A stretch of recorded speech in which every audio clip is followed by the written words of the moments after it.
Welcome, dear audience. Welcome to the virtual roundtable 30 years Charter of Paris, Lessons for Pragmatic Cooperation in the OSCE Area. This is an initiative by the German Foreign Office and the Institute for Peace Research and Security Policy. My name is Reinhard Krumm. I'm the head of the FAS Regional Office for Peace and Cooperation in Europe.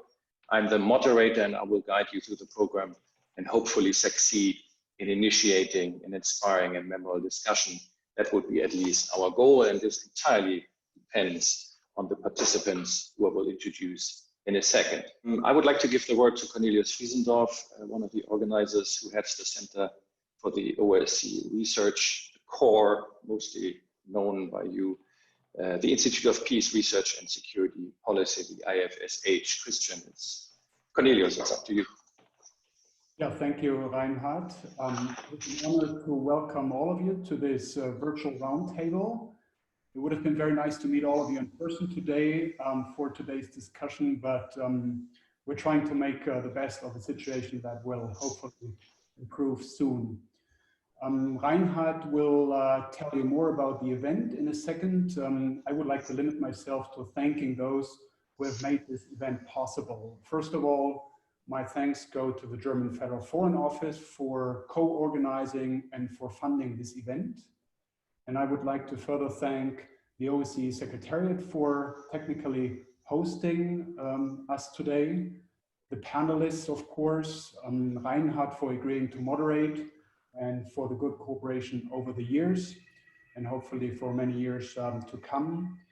My IFSH colleagues, Frank Evers and Wolfgang Zellner, who many of you may know, and also for thanks to Natalia for keeping everything together. I learned that organizing such a Zoom event is not just clicking a few buttons, it's actually months of work. And last but not least, let me thank you, the audience, for being in front of your computer now and for your interest in the past, present, and future of security in the OSCE area. One last point, there will be another occasion to discuss the Charter of Paris and its current relevance on the 16th of October this year as part of an OSCE Security Days event. And now over to Petra Dachler. Yes, Petra Dachler, who heads the division for the OSCE and the Council of Europe at the German Ministry of Foreign Affairs. Please go ahead. Thank you very much. Let me first join Mr. Friesendorf in thanking everybody for taking part in this session. Special thanks to the panelists and to our moderator, and thanks to Core and the whole team and the OSCE Secretariat for having prepared the event. We are very happy that we could bring together a variety of speakers today to remember this milestone in the history of our continent, the Charter of Paris. I ran through the speeches before of the Paris Summit, and I could not help but feel again the euphoria and the hopes, and maybe from today's perspective, also the illusions that reigned in those days. And I could quote many eminent participants like Václav Havel, Mikhail Gorbachev, George Bush, or the German Chancellor at the time, Helmut Kohl. But I would like to paraphrase the words of the host of that meeting, the French President, François Mitterrand. He stressed that it was without precedent that the fundamental change of the European landscape was not the result of war or a bloody revolution, but the result of an initiative that had begun 15 years before, the CSC. It had been the only venue during the Cold War where dialogue and debate could take place. This roundtable will look at the question where we stand in terms of dialogue and cooperation today. And despite the transformation of the Helsinki process into the OSCE and many positive achievements, the vision depicted at the Paris Summit reaching from a common European house or a pan-European confederation seem far away. So how can we still build upon the spirit of Paris today? This would be my question to the panel and to all of you. And I know that our moderator has many more questions, so I pass the floor back to Mr. Krumm. Thank you. Thank you very much for this inspiring introduction, both of you. And also, I would like to welcome the audience from many countries of the OSCE region. from think tanks, diplomats, politicians, and people who are interested, and rightly so, because we're talking about European security, and this should affect and interest all of us. Before I go in the subject matter, I would like to introduce the four panelists. It's a routine to say as a moderator, first of all, that the subject is timely, and second, that the panelists are great. But wholeheartedly, I do both of it. And I would like to start with Marianne von Grüningen from Switzerland. She is a practitioner and diplomat, and we have two of those, who at the time was heading the Swiss division on that matter. So she was part of the negotiations of the Csc Paris Charter. Marianne, thank you very much for being with us. We also have William Hill, who is also a practitioner, a diplomat, and an academic from the United States of America, retired US career diplomat. He was twice heading the mission of the OSCE in Moldova, and he's also teaching national security strategy in Washington, DC. William, thank you very much for being with us. Stefanie Lichtenstein, Austria. She is a journalist, and she covers the OSCE, I would say, as nobody else, but not only the structure clearly, but the subject. She also has established the Security and Human Rights Monitor, which covers the OSCE, but not only, and she comments regularly on international media. Stefanie, thank you very much for being with us. And Andrei Zagorsky from Russia, he is an academic. He heads the department, this is long, for disarmament, arm control, and conflict resolution at IMEMO. I'm not spelling IMEMO out. I think most of you know it. It's the biggest research institute in Moscow, and he's also a professor in IMEMO. Andrei is the person in Russia on the OSCE and the subject around. Andrei, thank you very much for being with us. And now I come to a short introduction. Clearly on the Csc Paris Charter, you can go on and on. Most of the audience and clearly the panelists have so much experience. I just want to stay with 3 points. The Charter of Paris itself, because this is the title, or this is part of the title. Lessons is part of the title, and Pragmatic Cooperation is part of the title. So the Paris Charter for a New Europe, that was the title, and as Mcduckler rightly said, that was an inspiration. You said we were talking about an inspiration. Others were talking about the Magna Charta of Freedom, the heart of a possible pan-European architecture. Now these are big names, big descriptions for the Csc Paris Charter. And I think today we will have a discussion, at least at the beginning, the background. Is that really true? Are we overrating the Paris Charter, at least today? Also, my second point to this is there were contradictions included in the Charter. On the one hand side, it's written each other's freedom of choice to seek security, so you can choose your alliance. But then on the other hand side, you also have the point of indivisible security, difficult to fit. And I'm wondering if maybe Marianne can tell us why these two contradicting points made it to the Charter, but it's not necessarily. And the last one on this subject, is the Charter still a guiding northern star for European security? Or is it outdated? At the time, in it, you can read, and I quote, "Europe is liberating itself from the legacy of the past." Really? Is it? The French Foreign Minister Le Drian said in a known speech in Prague last year that France is looking into bringing the spirit of the OSCE, or at the time the Csc, back. Second, lessons. Are there any lessons learned? One could argue a good thing is that we have the OSCE because it's still needed right now. But you also could argue, well, it has outdated itself, and with it, the Paris Charter. This is something which is in the section where we look towards the future, and this is also combined with the question, we need clearly a positive unifying agenda. This could be a lesson learned.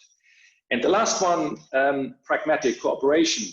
And I'm slightly smiling because the word cooperation seems to be important also for the organizers, and they put pragmatic up front. They didn't say cooperative. They clearly didn't say collective, which they shouldn't, because that's a different one. Cooperative, is that still with us? Is that word good? The German Minister of Foreign Affairs has coined the word cooperative sovereignty recently in a speech in front of French diplomats in Paris, meaning we need a security cooperation of sovereign countries, because most of the challenges we see today are not national, but international. You could argue they're global. So these are just some thoughts. I'm not asking the questions yet. What I would like to do before we start the discussion for the audience and again for the panelists, we have 2 rounds with the panelists. One is kind of looking back, putting perspective on the process of the CSCE at the time. And we have those 4 panelists who can do this in a very professional and very knowledgeable manner. And the second one, and this is something where the organizers put a lot of support on, is, okay, we know the status quo, we know the challenges we have, but what we are missing, and heads of states, ministers breaking their heads about, so what do we do with all this? Clearly, we have huge challenges. Our Minister of Foreign Affairs and now President in Germany, Frank-Walter Steinmeier, always was using the word turbulent times. So how is the Paris Charter still an instrument for coming to terms with the challenges we have? 1990, as Petra Dachtler said, was inspiration. It was looking forward, and I think we are lacking that at the moment. And this, I think, is one of the main parts of today's discussion. I think it is a brainstorming today with 4 excellent panelists and with you, the audience. There are 2 ways to communicate with me. One is via the chat. You just ask a question in written form and I'll take it up. Not all of them, because there possibly will be too many. Or you indicate that you would like to have a intervention via Zoom, meaning you want to see your picture and you want to articulate yourself. You can also indicate that. Some people just don't want to be seen, and we can do both. And you can start the minute we hear the comments and answers from the panelists already thinking what you would like to have, because we would like to do this 50-50. The first half is the discussion among the experts, and the second half is entirely with you, if you wish to. It depends clearly on your questions. So what I would like to do is start with Mrs. von Grüningen, and the question is the process of the CSCE formulating the Paris Charter. Give us short, I think we agreed on 6 minutes each, to give us a short introduction to this, Mrs. von Grüningen. That would be great. Yeah, thank you very much. I also would like to thank for this invitation. As you know from my background, I have really been present in Paris at this very crucial moment of 1990, but I have also followed the process of the CSCE and the OSCE in the next years until the new century, or the new of 2000 has started. So I will confine myself to the historic event of the Charter. As you know, it was a real historic moment and a very positive moment of European history, when 30 years ago in Paris, this charter was signed by the heads of state and government or government, and had in fact two main statements. One was that the Charter of Paris was the Charter of the Final Act of Helsinki was confirmed, and we had to see how the program will go on in the future. That's why I come back for a moment to the Csc Final Act signed in 1975 in Helsinki by all states responsible for European security, including USA and Canada, as well as the European neutral and non-aligned states. Switzerland belonged to the so-called N+N. In 1975, the Final Act was the most comprehensive document. In the post-war period, the signing states had helped to shape on the basis of consensus 10 principles guiding cooperation between the participating states, and some important achievements in the field of economic relations and the human dimension paved the way for follow-up meetings in various European capitals in order to develop further the various issues. That was the so-called Helsinki process.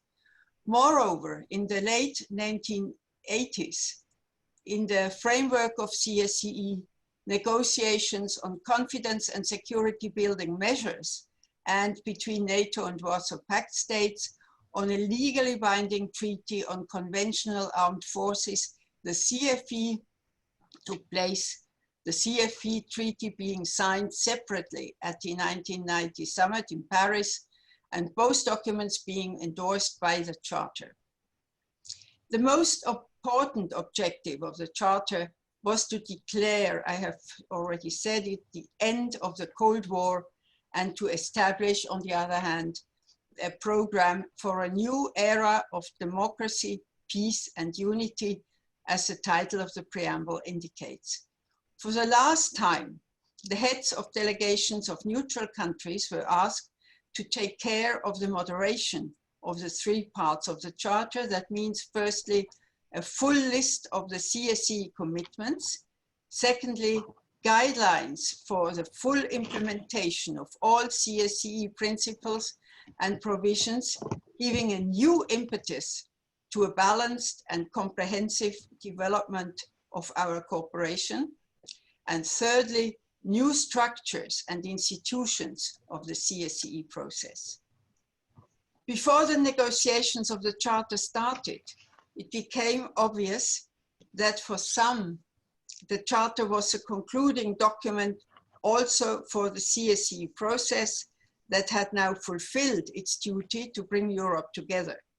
For others, and the majority, fortunately, the Charter should exactly at this crucial moment create the necessary commitments and guidelines for closer cooperation, here is the word again, in the future on the whole continent.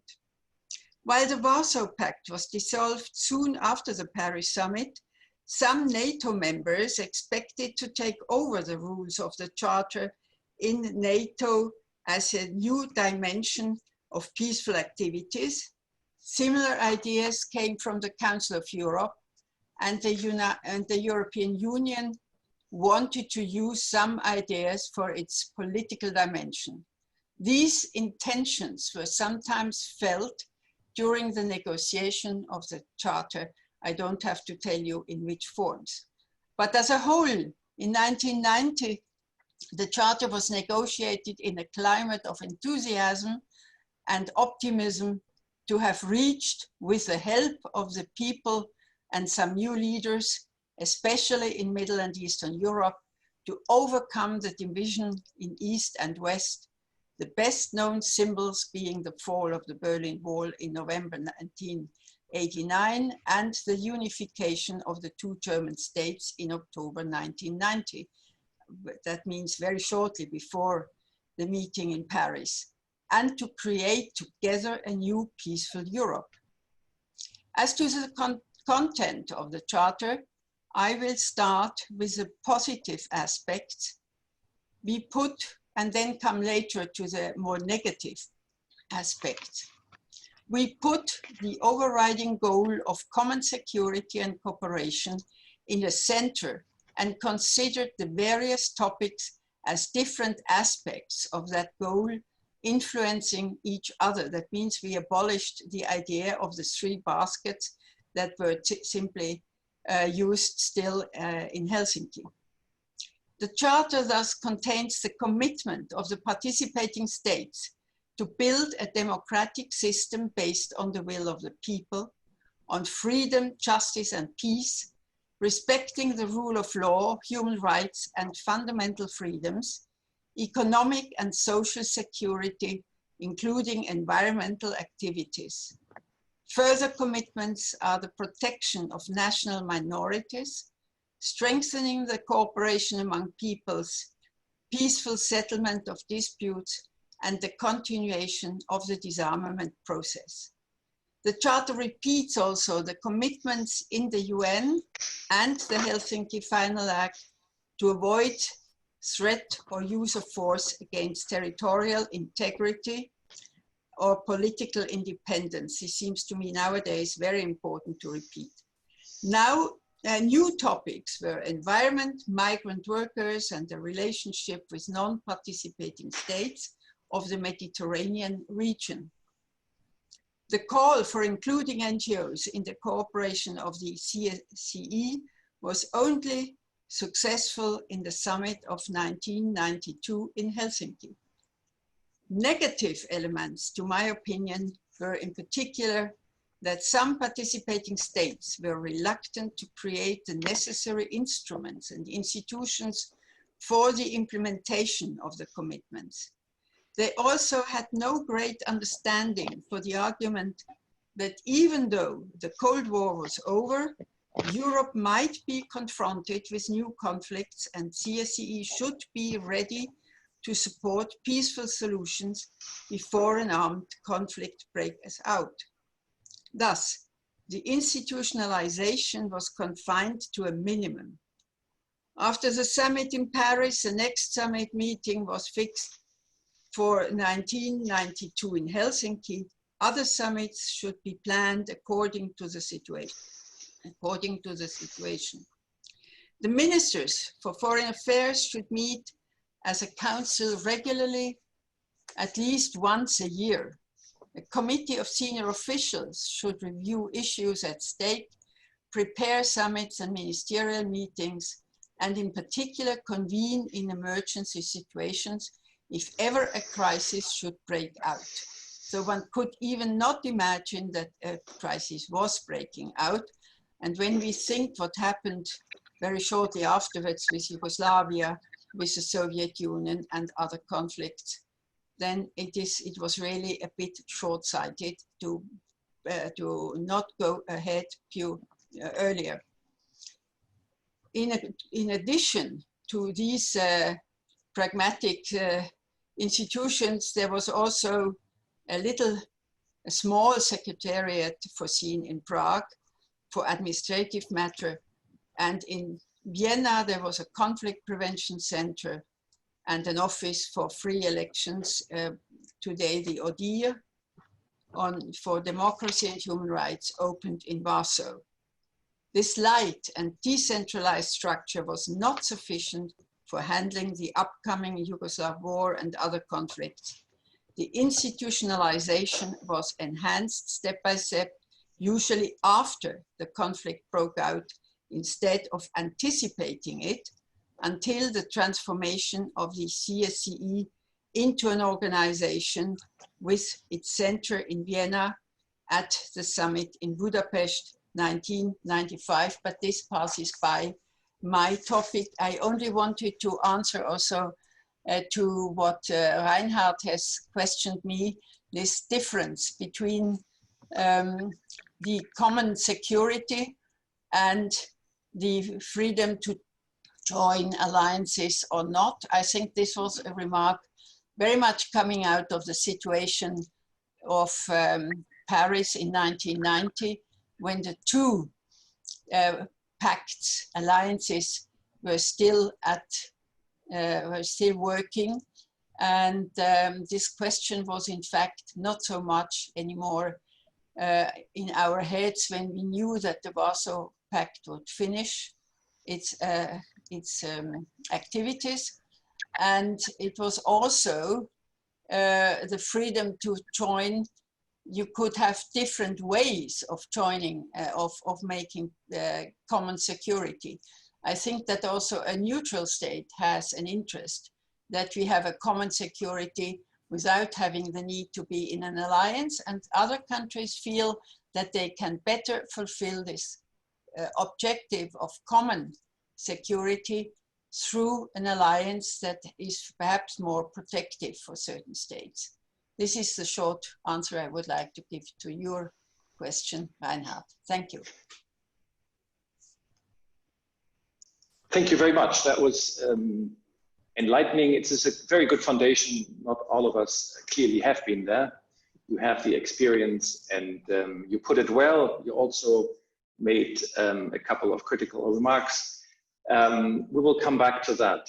Andrzej Zagorski, I think as you can see and as you have heard during the introduction, there was euphoria about the situation, and there was also high hopes to go on with the Paris Charter. I think it will be interesting to hear your point of view looking back at the 90s, Boris Yeltsin, different Russian foreign ministers. How was the Paris Charter received in Moscow, and when did it change to be seen as something which will not be a new European architecture? Andrzej. Thank you, the organizers, for inviting me. Let me spend a few words in perspective as well.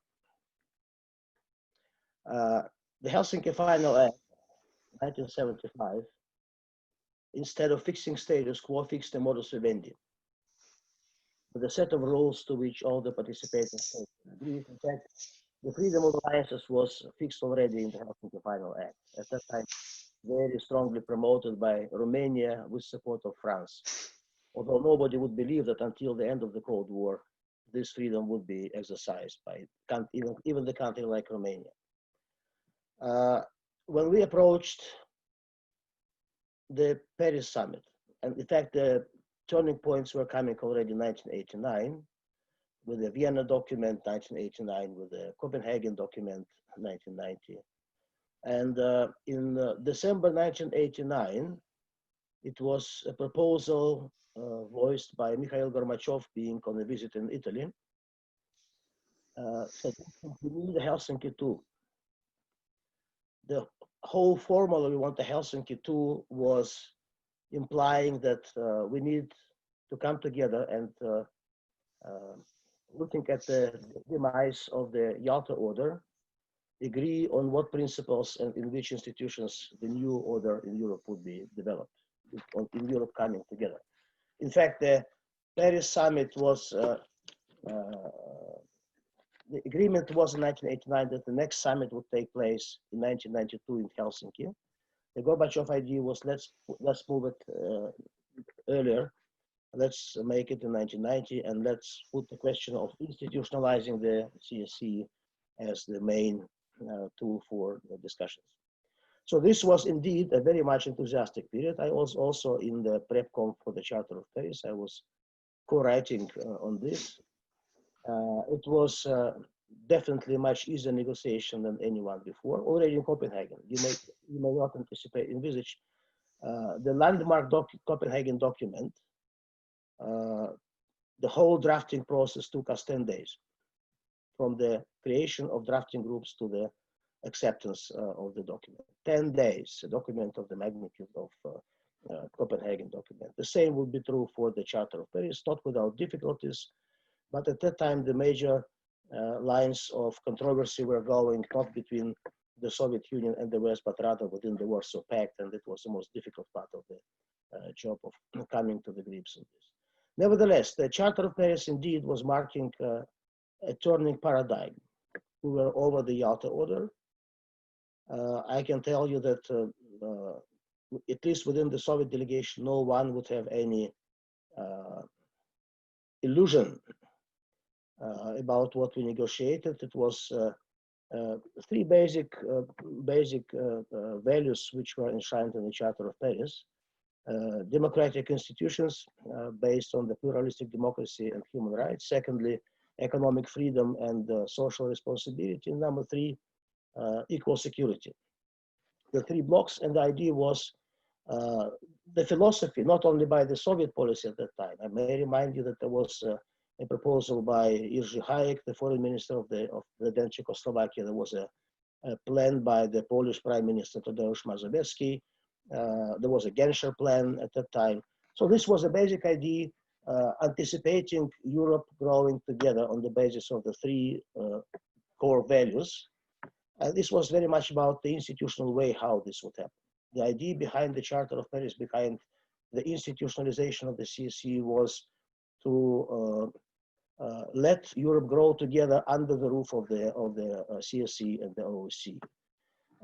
At that time, we discussed the transformation of alliances. The slogan at that time was the politicization of the alliances, with respective decisions taken by the Warsaw Pact in June 1990 and NATO in July 1990, the London Declaration.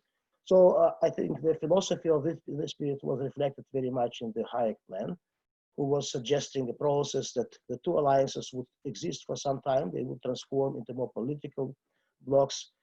And this, together with the institutionalization of the CSC, would lead toward the pan-European architecture based on the CSC. It is important to understand that this was not the single proposal at the time on how to organize the United Europe. There have been other proposals. François Mitterrand, the European Confederation, was one idea. Jacques Delors, the Europe of concentric circles. James Baker, the Euro-Atlantic Community of States from Vancouver to Vladivostok, not excluding the Soviet Union, but based on the developments inside the countries. And the more important thing is to understand that the Charter of Europe in 1990 opened the option of building the new security architecture, not only security architecture, but the new architecture in Europe on the basis of the CSC, but not predestined the outcome. There have been competing proposals, and at the end of the day, we have seen that the pan-European option did not prevail in this process. To make it short, the 1990s were still keeping the enthusiastic period of time. The CSC OSCE was very much a focal point of many negotiations and dialogues. It was very much home of discussions concerning the pursuit of arms control in Europe, cooperative security in Europe. And I think by the diplomats who engaged in the CSC at the time, this is a period of fairly positive reminders. It was an open and cooperative spirit of discussions. Many events were changing the landscape of Europe, and everybody had to adjust. And I would bring only, may dig further in the discussion, just to save the time. One landmark change was coming in the Russian policy in 2008, when the then President Dmitry Medvedev suggested to hold a Helsinki II meeting. When I heard the initiative, my initial reaction was, we already had Helsinki II. Helsinki II was the meeting in Paris, charting a new way for Europe to grow together and offering opportunities for this. When we in 2008 said we want Helsinki II, that would mean the Helsinki II in 1990 didn't take place. So this may not have been the beginning. Of course, these changes accumulate over time, but this has reflected very much new realities and the suggestion that we not necessarily need to throw out what has been achieved on the basis of the CSC or OSCE, but we need to go further. That's my idea when we may discuss the pragmatic cooperation proposals. That means we shall not forget the Charter of Paris. It remains a foundation, one of the foundations. There have been many other documents, but we need to go further. And the basic issue is how and where we go further. Thank you. Thank you, Andrzej Zagorski. I mean, what you were referring to, also the partly enthusiastic view at the time, has to do a lot with the so-called new thinking of Mikhail Sergeyevich Gorbachev, which I think has been partly forgotten on this issue, but that's a different topic. William Hill, I would like to ask you, we have heard the opinion and the knowledge, of course, of Mrs. von Gröningen, who was there and was negotiating for the Swiss government. Andrei Zagorski was part of the Soviet delegation. He was telling us about the ideas at the time. What about the US? I mean, books have been written about this, but just in a nutshell, President Bush is praised for that, and later on a couple of his security advisors for being fairly practical at the time. But how was the OSCE, the CSE, Paris Charter seen in Washington at the time? Something which is nice to have, but since the Warsaw Pact at the time was still existent, troops were standing located in Poland, in East Germany, and other parts. I mean, the Red Army. I mean, of course, on the other side, the Russians. So how was the CSE Paris Charter perceived in Washington at the time? William, please. Well, thanks very much. Thanks for having and for the opportunity to take part in this conference. And you're quite right. I mean, you cite the physical circumstances. It was complex. The world was changing. It was much better, but it was in motion. And here, 30 years later, we look as if the demilitarization of Europe was inevitable.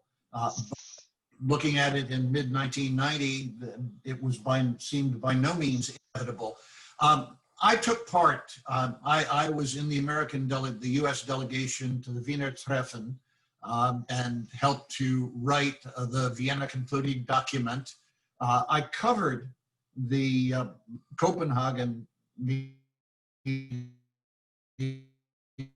and the Charter of Paris, chief of the European Division at the Voice of America, and then came back to be the second State Department coordinator for CSCE at the time. So I sort of bracketed the Charter of Paris and have a very good idea, since my colleague Bob Froeck was the executive secretary for the preparatory meeting in New York. I know from what James Baker, Brent Scowcroft, and their colleagues told me, that we thought that the CSCE at the time, the institutionalization, the building of a new pan-European organization, was a great opportunity, but it was not at all clear how European security, how European institutions should be organized. And indeed, as Andrei Zagorski has indicated, already, there was disagreement among the participants, differences of vision among participants in the CSCE. There was, in particular, the Soviets, President Gorbachev, and then the Russians looked at the CSCE, OSCE as a kind of overarching umbrella that would replace the Cold War structures. The US, from consistently through the Bush administration, favored, considered the question seriously, I have to say, because I was in the office that helped write the decision on this, considered the question seriously of whether to continue NATO, and reached the decision that NATO should be continued because it was a vehicle for continued US presence and participation in European security. And in this sense, Bush and those around him always leaned towards keeping the US in Europe. President Bush had learned the lesson of the League of Nations, the Versailles Peace, from President, US remaining in Europe was an important decision. The one that hasn't been mentioned, but is also very important in the mix of the debate over how European security, how European institutions should be organized, is the European Union. You have to remember, at the same time that the Charter of Paris was drafted and approved, the Treaty on Conventional Forces in Europe was negotiated and signed. The Maastricht Treaty was on its way towards completion and signature. I was with US delegations in Europe in 1991. And I can tell you this was, you know, incredibly important in terms of which institution would do what in Europe, what would handle security. The institutions of the OSCE, when I was at the Geneva Media and National Minorities in the summer of 1991, CSE institutions were still just in the process of being formed after the Charter of Paris and the war in Yugoslavia broke out, and the nascent European Union, Maastricht was still to be signed, but they were already pointing toward it, said Europe will take over and handle Yugoslavia. Well, the EU didn't. Nobody handled Yugoslavia for a while. But I think you have to remember how fluid the situation was at the turn of the decade and then during the 1990s in terms of the differing visions of how Europe's future and security would be organized. For me, the Charter, and for many Americans, the Charter of Paris represents an apogee, a real achievement in terms of the statement of norms that you still you still need to preserve, but it is a way station in terms of organizing European institutions and European security. And there, while we worked cooperatively, there were great disagreements among the nations of Europe and the participating states in CSCE over exactly how this should work out. It was a great achievement because Paris is a culmination of a 15-year process of negotiating a settlement in Europe in very difficult, conditions of deep disagreement, which shows that you can reach significant results by persistent effort during periods of apparently deep division. But it never, the institutions outlined in the Charter of Paris in terms of an institutional development of the OSCE are only a beginning. And it's a start of a history that has a long and complex narrative and is still going on. So I'd leave it there. I can come back and elaborate in question and answers. Thanks, Bill. I'm glad you put this in here. Andre said it's about new policy, it's about new institutions, and you're basically saying that it was very unclear at the time how this will all play out. I will try now to come to Stefanie Lichtenstein, who I said before is the one who covers the subject and the institution in Vienna. And Stefanie, my question to you is, the Paris Charter, and this is also the bridge then for the second part of the discussion, what to do. How is the Paris Charter, according to your experience, your knowledge, seen at the OSCE? Is this far away? Was that the best thing, together with the Helsinki Final Act, the OSCE has ever done, and this is it? Or do you see efforts to bring it back to life or reconstruct it or come up with ideas concerning the European security? Stefanie. Thanks, Reinhard, for your question. Thanks to the organizers for allowing me to join this discussion, and obviously to everyone who takes the time to join our discussion this afternoon. I feel very honored to be part of this group of speakers, and it's been really interesting to listen to the insights of having really participated in this historical period of time, of having really been a part of this. Because as many of you probably, I've also reread the Charter before this event today. And as has been mentioned before, one can really feel this spirit of optimism, of relief, of the dawn of a new era. Well, the time has also been very different. So there has been a lot going on, not only the Charter of Paris, just before the Charter of Paris, or right in the aftermath, as has been mentioned by some of the previous speakers. The CFE treaty was concluded. The Copenhagen document, I'm amazed, Andre, it took only 10 days to draft the first part of this document, or the document as such. When today it's difficult most of the time for participating states to even agree on an agenda, for example. So I think this spirit of the time is something very special, and obviously the principles, if you read them in the document, they are still the OSCE's principles today. They are obviously all still relevant. So to answer your question, Reinhard, of course, this is one of the founding documents still today for the OSCE. But in my view, from an outside perspective, I think I'm afraid to say that some of the spirit of this time has been broken today.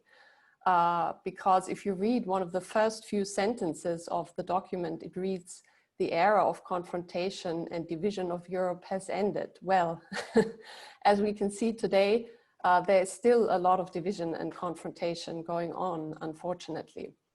But I think one of the most important things today is also to acknowledge basically the fact that we live in very different times. So although the principles are still relevant, the geopolitical environment has changed, I would say, radically. And is today characterized by two elements that I think have an effect on what is happening at the OSCE today.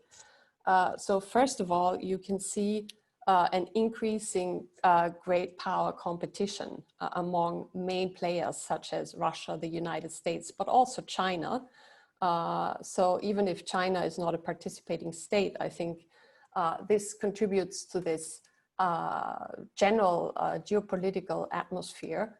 And I would say there's also a lack or a decline maybe in the appreciation of multilateralism as such. So some states which in the past were maybe advocates of multilateralism today are maybe, well, looking at it from a different perspective, maybe put it this way. So this is one part of the spirit as we see it today, which is, I would say, very different from the past.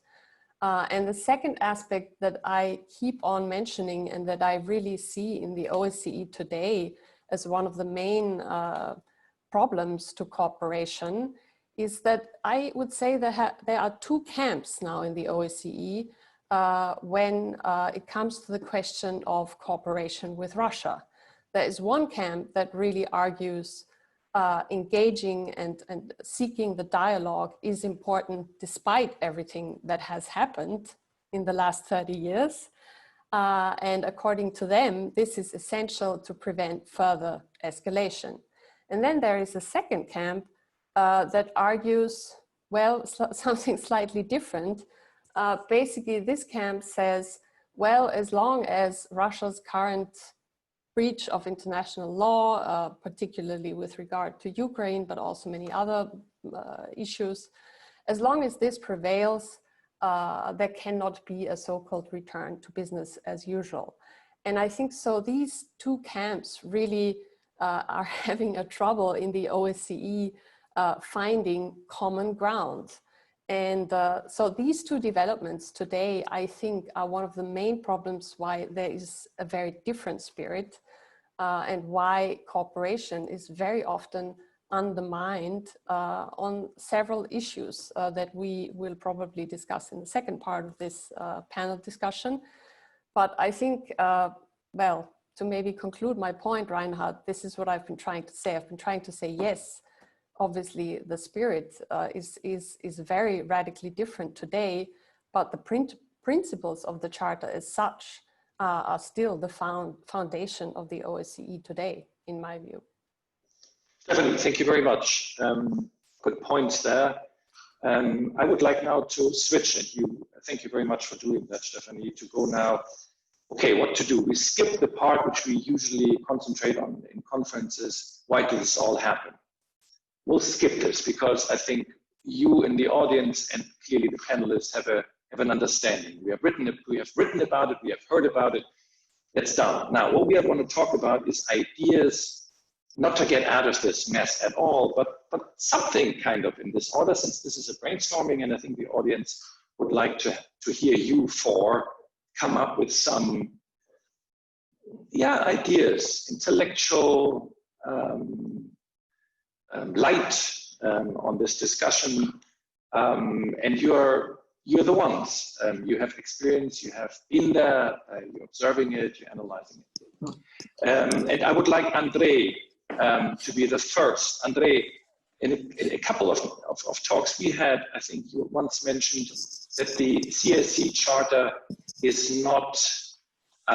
was not built for this kind of confrontation we have right now.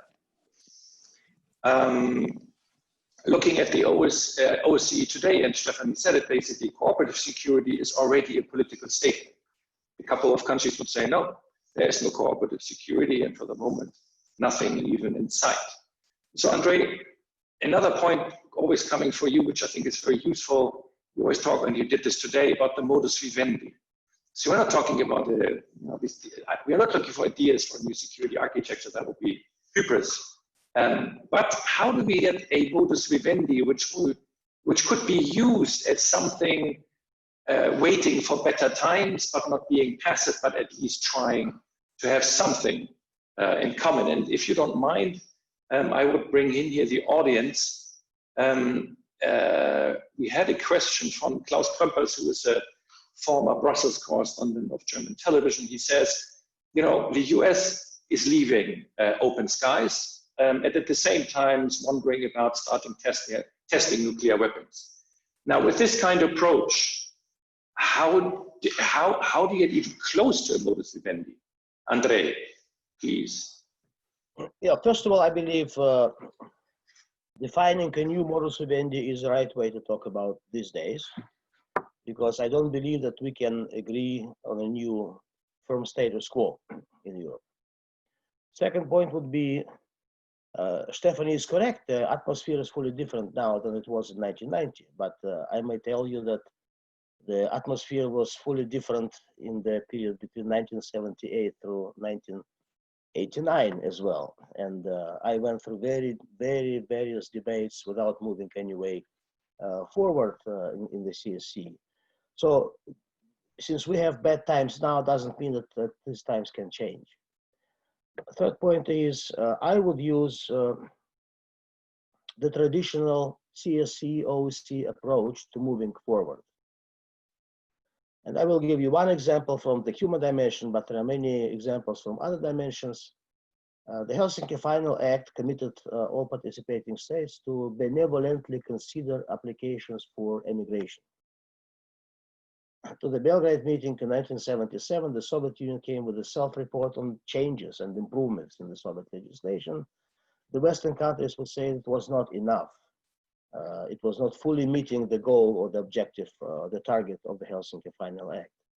The Belgrade meeting ended without producing any substantial agreement, but in Madrid, what we began doing was specifying what does benevolently mean. And in Madrid, we had a language which was saying, considering no longer than, say, 2 or 3 weeks, the fees for the permission to leave the country should not exceed so many weekly wages, etc., etc. So making it clear what you meant and what we had agreed upon was a way out. So improving, building up on what we have. So today we need to identify areas in which we need to move forward and to specify what the commitments under the OSCE documents is. This cannot happen without participating states putting on the table what they want, putting on the table substantial proposals and showing exactly the way of interpretation they would like to see.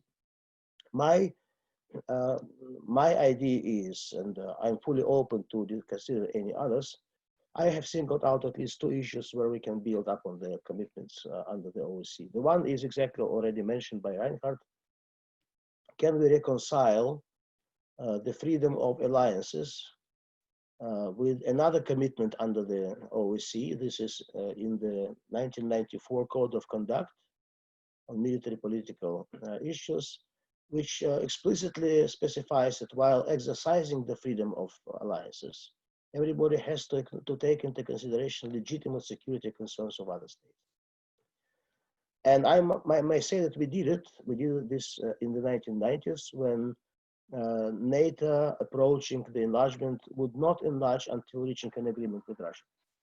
And we spent a lot of time, a lot of energy, and a lot of emotions, but we had reached an agreement which holds until now.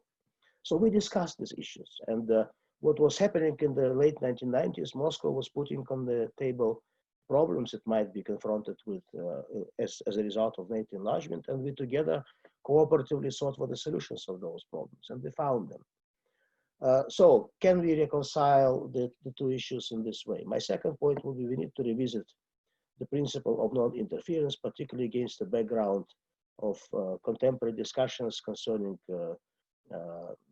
meddling in elections, interfering in elections, but also many aspects of the debate over hybrid warfare would fall under the non-intervention principle. So this will be my ideas. I would like to see more, and not and specifically the participating states need to put on the table their ideas and their visions of what they want to specify and how. My last point would be to say, in 1975, Helsinki was not a single solution.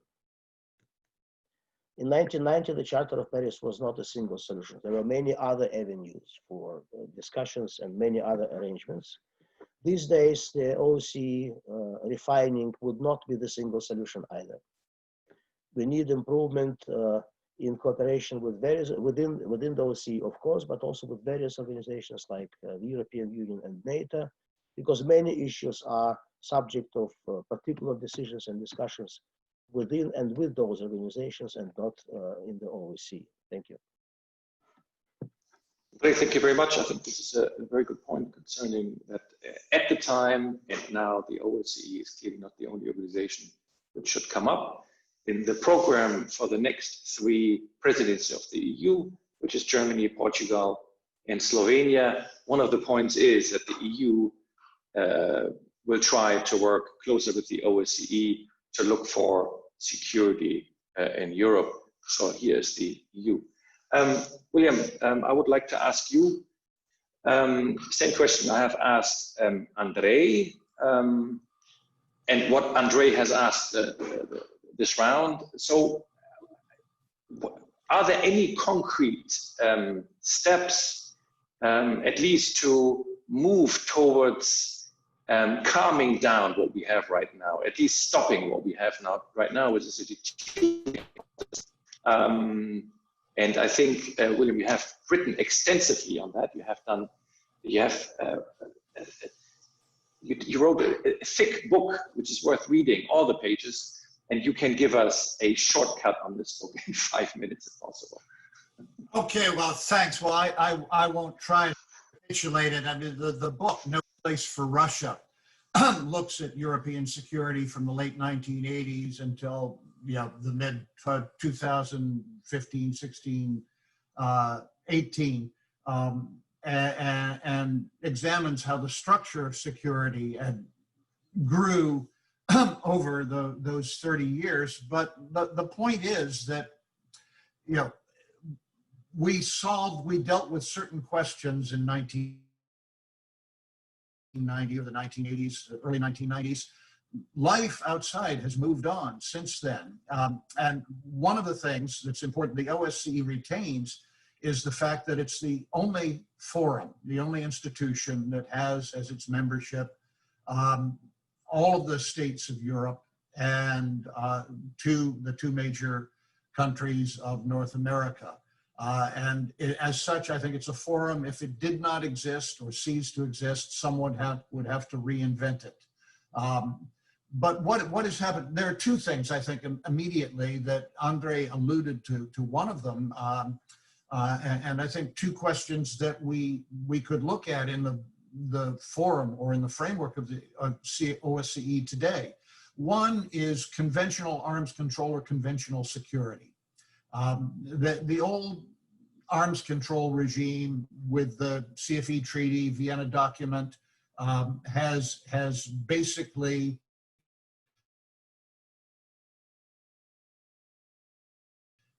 become obsolete because of arms control or security, that one seeks transparency, confidence, and freedom from fear of surprise attack. These things are still, quite valid and aims that we should pursue. And what the OSCE could do right now is first of all, update the Vienna document. The latest iteration is 2011, but there are things that could be added to it, and this could be done. But also, it strikes me the structured dialogue recently established would be an ideal place for participating states to bring their concerns, their concerns of the day, as Andre has said, the expansion of the scope and capability of conventional weapons, the different configuration of conventional security in Europe, and begin a dialogue that may take a while, but it's something that we need to talk about. It cannot and should not be ignored, and it strikes me that the OSCE is an ideal place to begin and carry on the Stockholm CDE document, which for the first time envisioned on-site inspections, and then the CFE Treaty out of a very troubled environment in the CSCE. There's no reason that given commitment to the process, that eventually the states of Europe and North America can move out of the bad situation in which we find ourselves now towards a more stable and secure Europe conventionally. The other area, and Andre mentioned this sort of hybrid warfare, the election interference, communication and its effect, technology, social media, the internet, all of these have an effect on politics, the conduct of elections and other things. And when the Copenhagen document was written, the Office for Free Elections and ODIHR was founded, we were living in a very different world in terms of communications. And it strikes me that ODIHR and the Office for Freedom of the Media could start a process with all of the states of the OSCE participating in looking at how has the landscape in terms of the conduct of free elections, the respect for free elections and non-interference in other countries, how has this changed over the 30 years since Paris and what was negotiated and we started to build the institutions, and really updating both OSCE commitments in this area and OSCE institutions to reflect the society that we live in today and its technological capabilities, the technological advances. Somewhere with its universal pan-European membership, it strikes me that, again, the OSCE is an ideal forum within which to work out both norms and practical procedures for implementing them. But the first step has to be that the states, the participating states of OSCE, putting these questions on the table, putting out what they fear, what they want, and starting to talk about them. This is something that we did in 1973, 75 in Geneva. It strikes me we're at a point where we need to start repeating this process. Thanks, Phil. Thanks. Not meant to be discouraging, but just say, we are where we are, and there is a way to move forward. And these are some of my suggestions as to how we could do that. Thanks. Great, thanks. Thanks, Bill. That's good. Before I ask Mrs. von Grüningen and Mrs. Lichtenstein, I would like to encourage the audience again, come up with some questions, either via the chat and saying, I could use them, and or just ask the the administrator, if you can have the floor. Don't worry, I can do this for hours. The four panelists are fantastic, but I think it would be nice if you could come in. I'm just telling you, we have about 100 people listening. Please come up with a couple of ideas.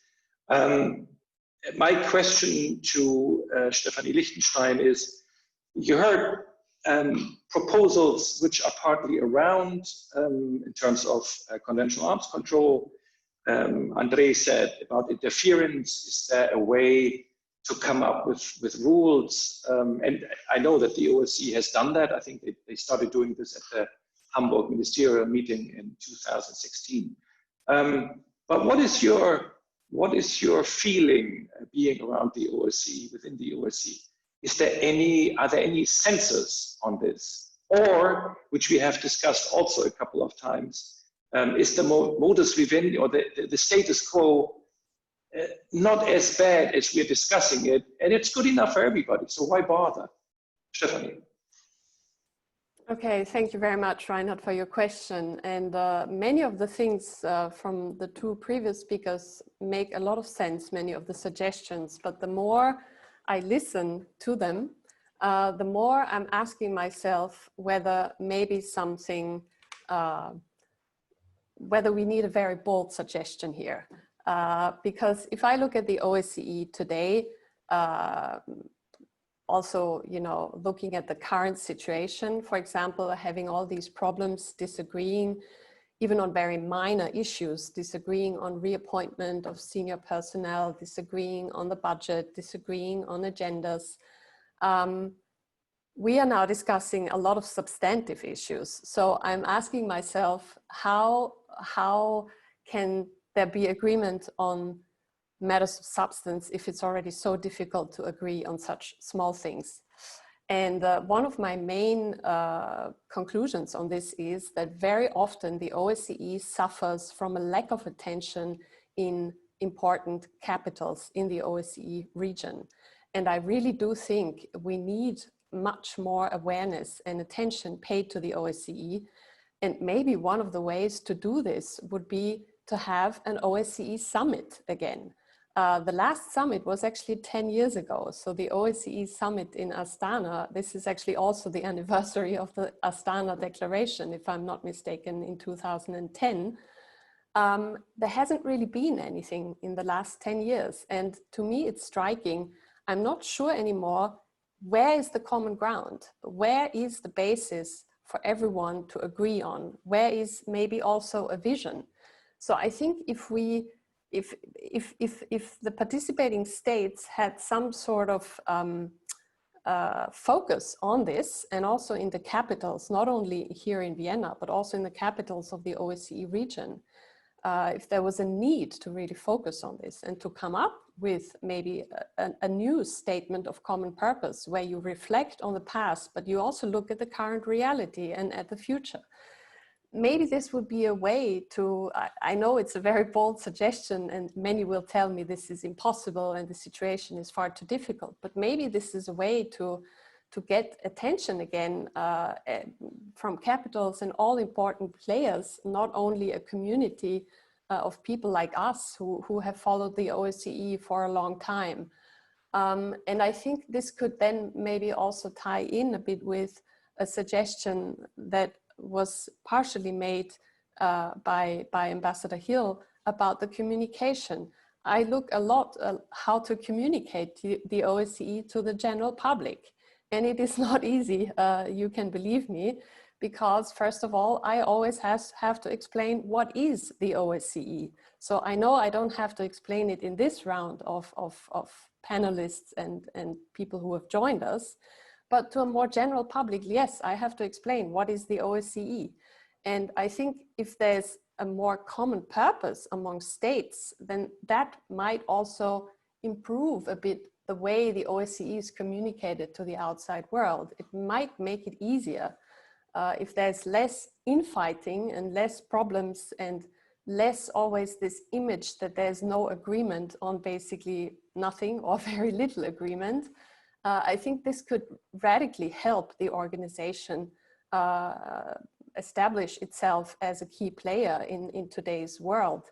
And at the same time, and this is sort of the last building block, this would then also enhance attention by mainstream media, which nowadays is often lacking, unfortunately.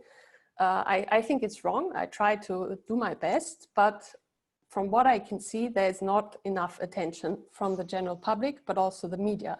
And I think once you have more scrutiny from the general public and the media, well, then it's also more difficult for states to always focus on infighting, and there's more pressure to focus on agreement, if that makes any sense.